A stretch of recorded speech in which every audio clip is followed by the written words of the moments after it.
Minangkabau pasti sudah tidak asing lagi bukan di telinga? Dan jika mendengar nama Minangkabau pasti langsung terbayang bukan rumah gadang, keindahan alam dan kekayaan adat istiadat serta tradisinya.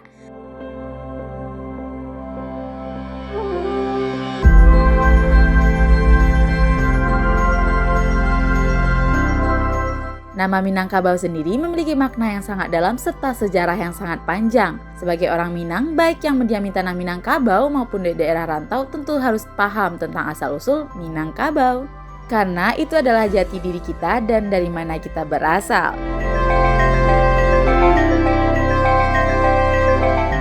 Wilayah asli Minangkabau terbagi menjadi 3, yaitu wilayah Dare, rantau, dan pesisir. Wilayah Dare adalah wilayah daratan yang merupakan tempat awal mula orang Minangkabau berasal. Daerah ini biasanya dikenal dengan sebutan Luhak Nantigo. Daerah tersebut adalah Luhak yang sekarang disebut Kabupaten Tanah Datar, Agam, dan 50 kota.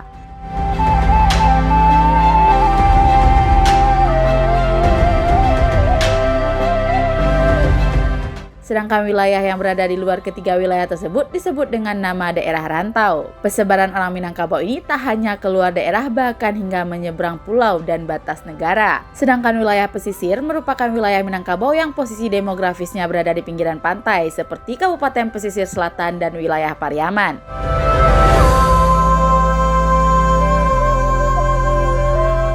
Orang Minang adalah keturunan Alexander the Great berdasarkan mitologi yang berkembang di masyarakat Minang. Mereka mempercayai bahwa mereka mewarisi darah pemimpin Macedonia tersebut. Bagaimana kisahnya?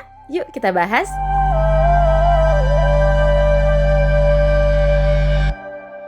Zulkarnain atau Alexander the Great ini memimpin Macedonia pada tahun 356 sampai 323 sebelum Masehi. Raja Agung ini menguasai wilayah benua Ruhum. Singkat cerita, beliau memiliki 3 orang putra. Yang pertama bernama Sultan Maharaja Alif, yang kedua bernama Sultan Maharaja Depang, dan yang bungsu bernama Sultan Maharaja Diraja. Setelah Raja Alexander Agung ini wafat, ketiga putra mahkota tersebut berlayar ke wilayah kekuasaan yang sudah ditentukan ayahnya. Sultan Maharaja Depang berangkat ke daerah daratan Cina. Sultan Maharaja Diraja berangkat ke selatan Katulistiwa. Si bungsu Sultan Maharaja Diraja kemudian berlabuh di Gunung Marapi. Kala itu daratan di sekelilingnya belum terbentuk, masih berupa daratan yang dikelilingi air. Lama-kelamaan air laut pun surut. Daerah tua tersebut kemudian berkembang ke wilayah sekitarnya, yaitu wilayah Luhak Agam dan Luhak 50 kota saat sekarang, dengan tetap menjadikan Nagari Tua Pariangan di Luhak Tanah Datar sebagai sentral. Hal ini juga dikuatkan dengan pepatah Minang yang berbunyi, dari mano titiak palito, di baliak telong nan batali. Dari mano asaninya kito, dari puncak Gunung Marapi.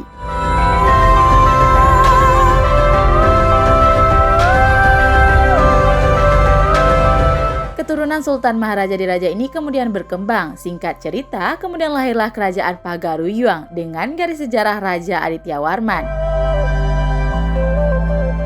Dan asal-usul nama Minangkabau didapatkan sejak kejadian perebutan wilayah pada zaman dahulu. Berdasarkan Tambo Minangkabau, Minangkabau diambil dari kisah adu kerbau. Akar kata Minangkabau berasal dari 2 kata, yaitu Minang atau Manang, dan Kabau adalah hewan kerbau.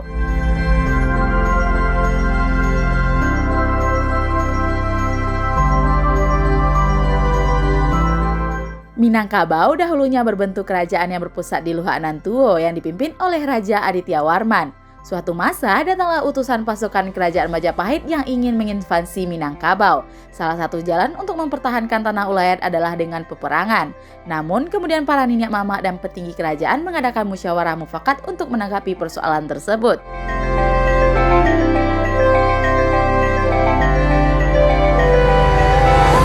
Untuk menghindari pertempuran yang memakan banyak korban jiwa, masyarakat sekitar mengusulkan untuk diadakan adu kerbau. Usulan ini pun kemudian diterima oleh pihak lawan.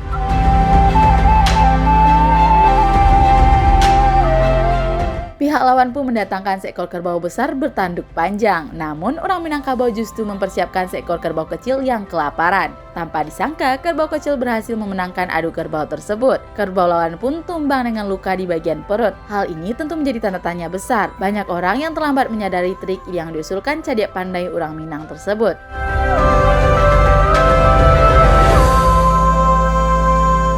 Rahasia kemenangan ternyata terletak pada inang yang dipasang di tanduk kerbau. Kerbau kecil yang masih erat menyusu sengaja dipisahkan dari induknya, sehingga ketika bertemu kerbau lawan, kerbau kecil ini akan mencari-cari susu sang induk. Inang yang terpasang di tanduknya kemudian menggores perut kerbau lawan, sehingga menyebabkan luka pada kerbau lawan. Kisah Tambo ini juga dijumpai dalam hikayat Raja-Raja Pasai dan juga menyebutkan bahwa kemenangan itu menjadi negeri sebelumnya bernama Pariangan menggunakan nama tersebut. Penggunaan nama Minangkabau juga digunakan untuk menyebut sebuah nagari, yaitu Nagari Minangkabau yang terletak di Kecamatan Sungaiang, Kabupaten Tanah Datar, Sumatera Barat.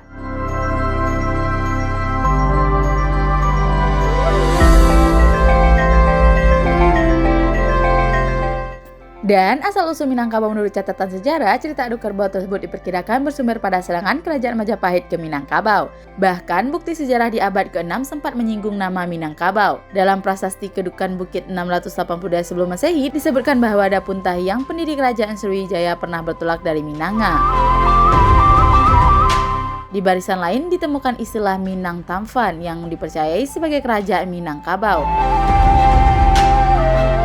Bukti sejarah di abad ke-6 sempat menyinggung nama Minangkabau. Dalam prasasti Kedukan Bukit 682 sebelum Masehi disebutkan bahwa ada Puntahiang, pendiri Kerajaan Sriwijaya, pernah bertolak dari Minanga. Di barisan lain ditemukan istilah Minang Tamfan yang dipercayai sebagai kerajaan Minangkabau. Catatan ini kemudian menjadi bukti kuat keberadaan dan eksistensi kerajaan Minangkabau pada masa dahulu. Meskipun yang lazim dan banyak diceritakan adalah kisah adu kerbau sebagaimana tertulis dalam Tambo. Dan siapa sih yang disebut sebagai orang Minang?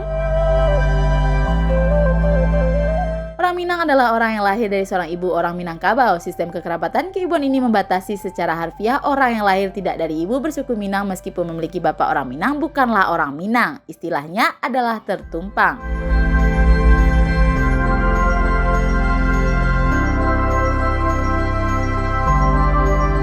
Jadi yang bisa dikatakan sebagai orang Minang adalah orang yang memiliki ibu asli Minangkabau. Selain garis keturunan, syarat kedua yang harus dipenuhi adalah beragama Islam, sebagaimana sudah digariskan dan disepakati para nenek mama pada perjanjian Bukit Marapalam.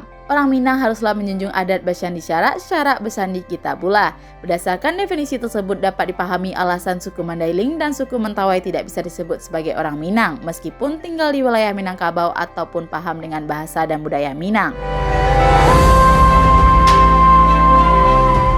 Bahasa Minang yang digunakan orang Minang sebagian besar merupakan akar kata Melayu. Kata-kata tersebut diserap menjadi bahasa Minang dengan penyesuaian dialek masing-masing daerah. Untuk kondisi saat sekarang, secara geografis suku Minang adalah orang yang berasal dari daerah Provinsi Sumatera Barat. Areanya menjadi lebih sempit dari wilayah Minangkabau pada zaman dahulu yang sampai ke provinsi tetangga. Namun, secara sosial, orang-orang Minang memiliki persebaran yang sangat luas antar wilayah bahkan antar negara. Dan dimanapun kita berada, sebagai orang Minang akan selalu ada paguyuban dan persaudaraan dari suku bangsa yang terkenal dengan makanan rendang yang merupakan salah satu makanan terlezat di dunia ini loh. Nah, begitulah sejarah singkat tentang asal-usul nama Minangkabau. Sebenarnya memiliki sejarah yang panjang pada masa lampau, dan perlu kita ketahui serta pelajari dari mana kita berasal agar tetap terus menjaga warisan luhur nenek moyang kita pada zaman dahulu tentunya.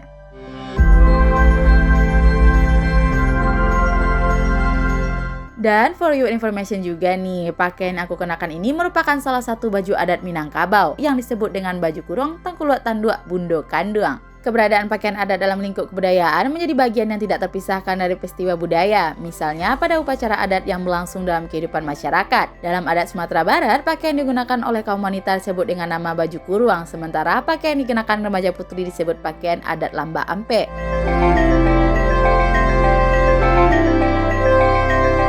Pakaian adat Sumatera Barat yang paling populer dalam adat Minangkabau dikenal dengan nama Bundo Kanduang. Pakaian ini terdiri dari tengkulua, yaitu penutup kepala, baju kuruang, kain selempang, kain saruang, serta perhiasan berupa kalung, anting, dan gelang. Pakaian yang khusus diperuntukkan bagi wanita yang telah diangkat menjadi Bundo Kanduang memiliki ciri khas penutup kepala yang disebut tingkulua. Tingkulua merupakan hiasan kepala perempuan yang berbentuk runcing dan bercabang menyerupai tanduk kerbau. Pemakaian tengkulua ini digunakan sebagai pelambangan perempuan sebagai pemilik rumah gadang. Orang Minang memberikan penghargaan yang tinggi kepada wanita. Tingginya rasa hormat tersebut tidak hanya diucapkan dalam bentuk kata, namun juga diaplikasikan dalam bentuk budaya, salah satunya melalui pakaian adat. Makna dari pakaian ini adalah menggambarkan pentingnya peran wanita dalam kehidupan rumah tangga. Wanita yang dimaksud di sini adalah wanita yang sudah menikah dan berkeluarga.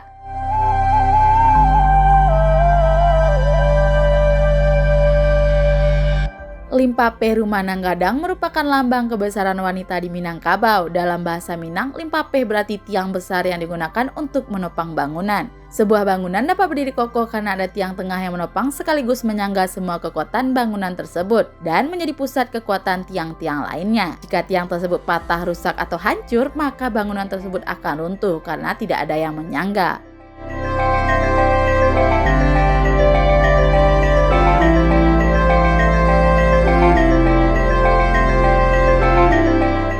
Dan setiap aksesoris pakaian yang digunakan memiliki makna yang sangat penting bagi seorang wanita di Minangkabau. Seperti tangkulak tanduk. Tangkulak tanduk ini dinamakan tangkulak tanduk karena memiliki bentuk yang menyerupai tanduk kerbau. Penutup kepala jenis ini seringkali digunakan untuk upacara adat, tari adat, pengirim pengantin, dan penyambutan tamu. Pada umumnya, tengkulak ini terbuat dari bahan kain songket, hasil tenun yang tebal dipadukan dengan benang emas ciri khas Minangkabau. Di bagian belakang tengkulak tanduk terdapat hiasan berupa kain yang terurai ke belakang. Bentuk tangkulak ini pun ada yang 1 tingkat hingga 3 tingkat, tergantung dari mana daerah asal. Pemilihan tanduk kerbau sebagai kiblat bentuk tangkulak ini bukan tanpa alasan. Tanduk kerbau merupakan salah satu ikon budaya masyarakat Minang. Filosofi dari bentuk tanduk kerbau ini melambangkan kekuatan hati dan tidak pernah putus asa, serta mempunyai kemauan yang tinggi dalam mencapai cita-cita yang baik. Ujungnya dibuat agak tumpul untuk menggambarkan sifat ramah tamah, berani, dan tidak ingin melukai orang lain. Panjang tanduk kedua sisi harus sama dan seimbang, karena dimaksudkan sebagai simbol bahwa hidup harus seimbang dan adil. Serta juga ada dukuh. Dukuh atau kaluang mengisyaratkan bahwa wanita Minang selalu berada dalam lingkaran kebenaran sebagaimana kalung yang melingkari lehernya. Tidak hanya itu, dukuh juga memberikan isyarat tentang pendirian yang kokoh dan sulit untuk goyah jika sudah berada di atas kebenaran. Dan juga ada galang. Galang atau gelang yang melingkari pergelangan tangan memberikan isyarat bahwa semua hal ada batasnya. Lebih jelasnya, dalam melakukan sesuatu, seorang harus mengerti batas kemampuannya. Wow, sangat keren sekali bukan pemikiran orang awak, yang mana setiap apa yang dikerjakan dan apa yang kita punya memiliki arti dan makna yang sangat dalam dan lekat dalam kehidupan kita sehari-hari agar kita senantiasa belajar dari alam. Bak pepatah Minang, alam tak kambang jadi guru, yang berarti segenap unsur yang ada di alam yang terbentang luas ini dapat dijadikan sebagai pedoman hidup dan dapat menjadi ilmu dalam berkehidupan. Wah, aku jadi semakin takjub dan bangga tentunya telah lahir sebagai gadis Minang asli. Tapi dimanapun kita lahir, kita pasti bangga bukan dengan tanah kelahiran kita. Dan sebagai orang Minangkabau asli, mari kita jaga dan kita lestarikan adat istiadat yang telah ada dari zaman dahulu kala, agar adat istiadat dan tradisi budaya kita bak pepatah Minang, dak lakang dek paneh, dak lapuak dek hujan.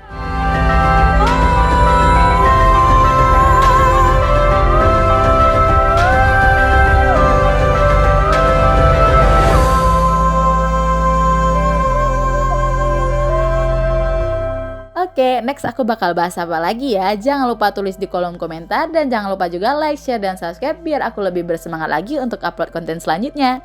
Jangan lupa subscribe ya dan nyalakan loncengnya biar nggak ketinggalan video baru aku setiap kali upload. Dadah, jangan lupa subscribe. Terima kasih.